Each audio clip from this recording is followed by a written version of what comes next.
मागणीसाठी वामचूक यांनी आंदोलन सुरू केलं होतं, मात्र मोदी सरकारने त्यांना सुद्धा साधी भेटसुद्धा दिली आणि त्यांना उचलून घेऊन गेले. कसं बघता सगळ्या घटनांकडे? आज हे जे आंदोलन आम्ही केलेलं आहे हा मुळात त्याचाच एक भाग आहे.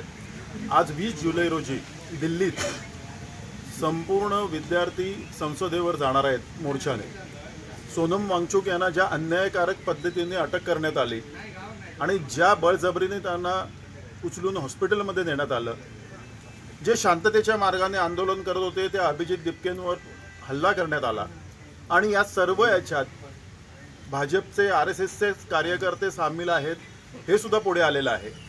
आणि याचा निषेध करण्यासाठी त्याचबरोबर संपूर्ण देशवासी सोनम वांगचुक यांच्या पाठीशी खंबीरपणे उभे आहेत आणि धर्मेंद्र प्रधानांचा राजीनामा ते जे मागतायत ती योग्य मागणी आहे हे दाखवण्यासाठी आज आम्ही इथे हे धरणं आंदोलन केलेलं आहे.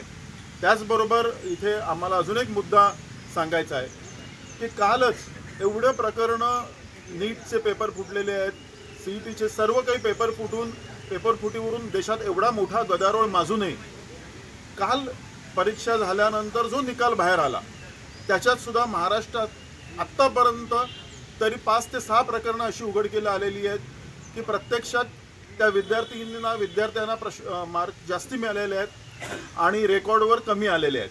म्हणजे एवढं होऊनही आजही शिक्षण मंत्र्यांनी, धर्मेंद्र प्रधान यांनी संपूर्ण देशाची शिक्षण व्यवस्था खिळखिळी करून टाकलेली आहे आणि कुठेतरी सर्वसामान्य जनतेची मुलं, नागरिकांची मुलं याच्यात होरपळून निघत आहेत.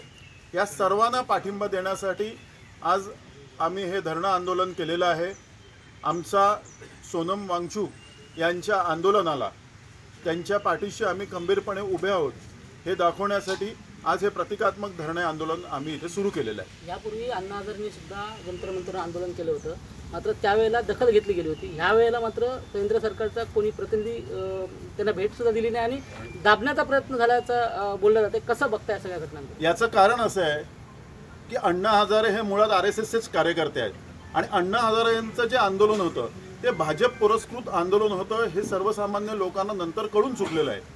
केवळ त्यावेळेची काँग्रेसची सत्ता उलटवून टाकायची म्हणून अण्णा हजारेंच्या खांद्यावर बंदूक ठेवून भाजपच्या तत्कालीन नेत्यांनी ते सर्व आंदोलन घडवून आणलेलं होतं. लोकांच्या भावनेचा त्यांनी उपयोग करून घेतला आणि त्याच्यानंतर आजतागायत अण्णा हजारे हे नाव कुठेही राजकीय पटलावर आजपर्यंत आपल्याला दिसलं नाही. त्यांचा हेतूच त्यावेळी वाईट होता हे आता स्पष्ट झालेलं आहे.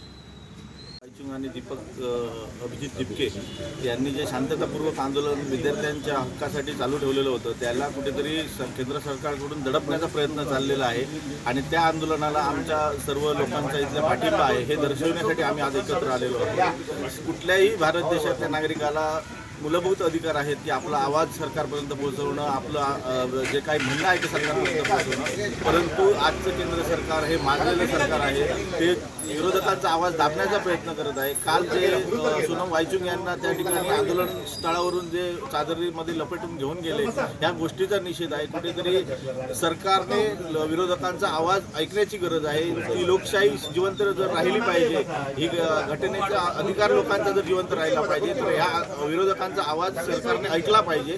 परंतु हे सरकार ह्या गोष्टींवरती दुर्लक्ष करत आहे. आज विद्यार्थ्यांचं पूर्ण वाटोळं चाललेलं आहे. पैशाचा वापर करून आमदार खासदार खरेदी केले जात आहेत. परंतु ही जी त्यांची स्वतःची जी हुकुमशाही चालली आहे त्या गोष्टीचा निषेध व्यक्त करण्यासाठी आज आम्ही या ठिकाणी जमलेलो आहोत.